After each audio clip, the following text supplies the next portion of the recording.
I make a motion.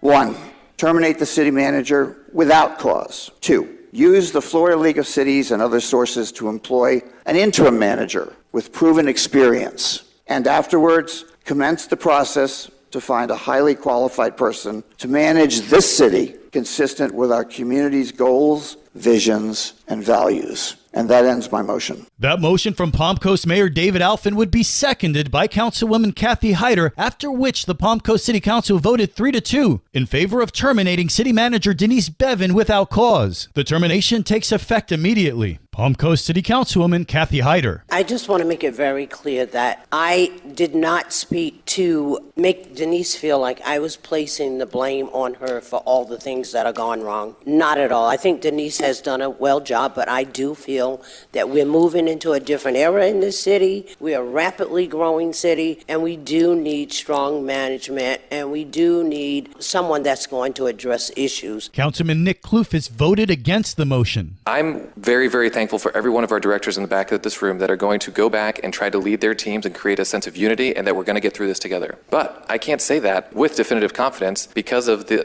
elected officials that we have and who's going to be sitting up here moving forward. And that's a scary thing. And I hope that this is covered in regards to our public knowing what goes on in this council meeting. It's very sad to me that we only have 4 people in our audience right here to see what happened today, because this is something that starts and stops with us up here. Palm Coast City Councilwoman Teresa Pontieri says now is not the time to fire the city manager. We are at a time right now when we know for sure 2 members of our council, Councilmember Kloufis and Councilmember Danko, are not going to be here. So I find it to be inappropriate to remove our city manager at this time. Mayor, and I mean no disrespect, I don't know if you'll be there in November. So you all are basically going to be voting on behalf of an entire city that you may not be representing. Assistant City Manager Lauren Johnston was appointed as acting city manager. Denise Bevan joined the city on February 26, 2007 in the role of senior environmental planner. She was later promoted to city manager in February 2023, having previously served as interim city manager following Matt Morton's resignation the year before.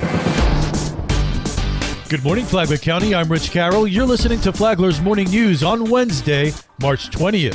Vice Mayor Ed Danko voted in favor of terminating Palm Coast City Manager Denise Bevan, then promptly left the meeting to campaign at the library. His actions sparked shocking allegations from his colleagues. City Councilwoman Teresa Pontieri. Our vice mayor decided to show up today to remove our city manager and then get up from the dais. I have it on very good authority that he is campaigning right now at the library and Facebook Living while doing it.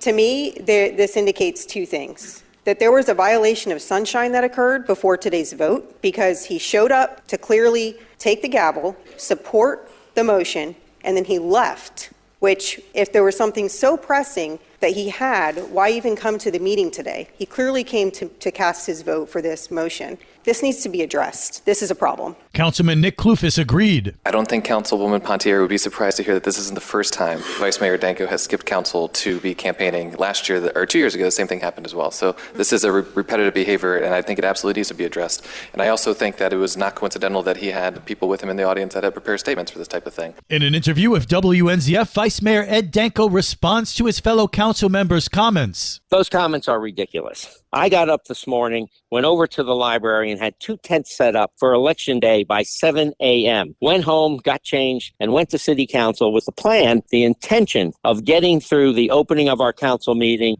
the proclamations, and public comment. I was surprised when the mayor passed me the gavel. I had no idea this was going to happen. So I had to sit there and do my job. And then once the vote was done, I let the mayor know I was leaving because I had people manning both of those tents from our Flagler Trump Club, and I had to get over there and I had to help out. So today is Election Day. We should not even have had a council meeting on Election Day, but we did. I'm there doing my duty as a Republican and a supporter of President Trump. So I can't pay attention to these silly little comments. This local news is a service of Flagler County's Toyota dealer, Beaver Toyota, here to wow you. Yesterday was Election Day in Flagler County, and in the sole municipal contest featured on the ballot, Flagler Beach City Commissioner Eric Cooley secured his 3rd 3-year term, prevailing over opponent Bob Cunningham. Meanwhile, in the Republican presidential primary, former President Donald Trump emerged victorious, as expected, with an overwhelming majority of the vote in Flagler County. And now you're up to date on Flagler's Morning News. I'm Rich Carroll.